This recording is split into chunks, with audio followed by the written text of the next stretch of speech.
Así que algún luna atrás, durante mi entrada como minister, una de mis primeras reuniones que me atene, estaba con los estudiantenan na Holanda.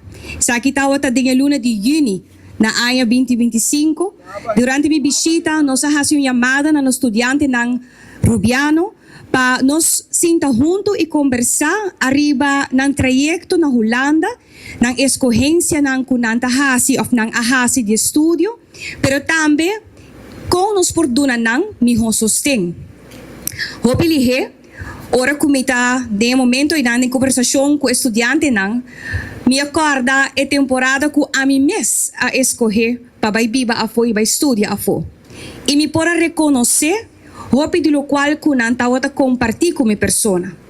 E hecho que no sempre tura informação ta conhecise kanang localmente de que tur de possibilidade ng kunting ora kunang habrihala e bayay fo. Hopi bes ta ora kunang llega na e país nanta no solamente sim a conhecer com e país ta funcionar, pero também nanta haya mais informação de quanto oportunidade mais tem que na nota wata sadije.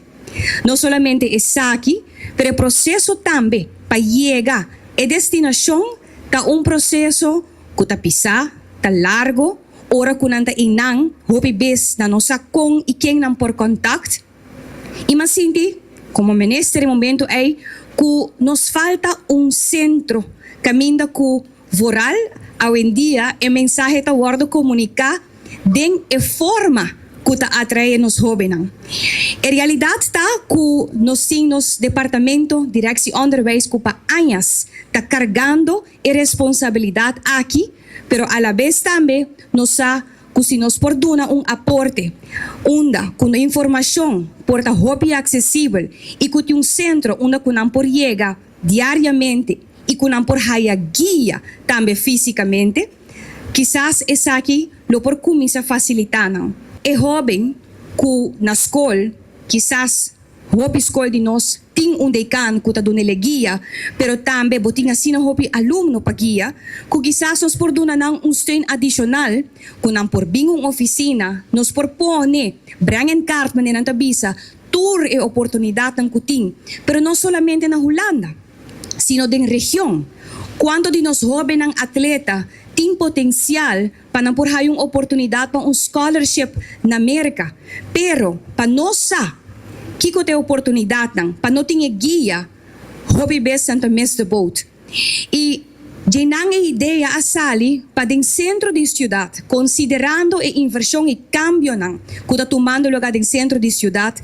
Aqui atrás, nós temos projeto que está bezig te construir studentenflats. A ideia está que diabierna sina, quizás, ou depois de escola, não por canabim e não por cinta, dentro da oficina de Ban Studia e não por ter computer, onde que não por haya guia, ou seja, para fazer studiekeuzetest, ou seja, para ver que tipo de opleiding tem, com nos por guia não, com nos por ajuda não na chega na papeleo na necessário, que não tem mestre para hora que não quer baia for. E Ban Studia, a bira de baby, awe, que não nos está para oficializando uma oficina dentro do centro de cidade, especialmente para definir o futuro de nós jovens.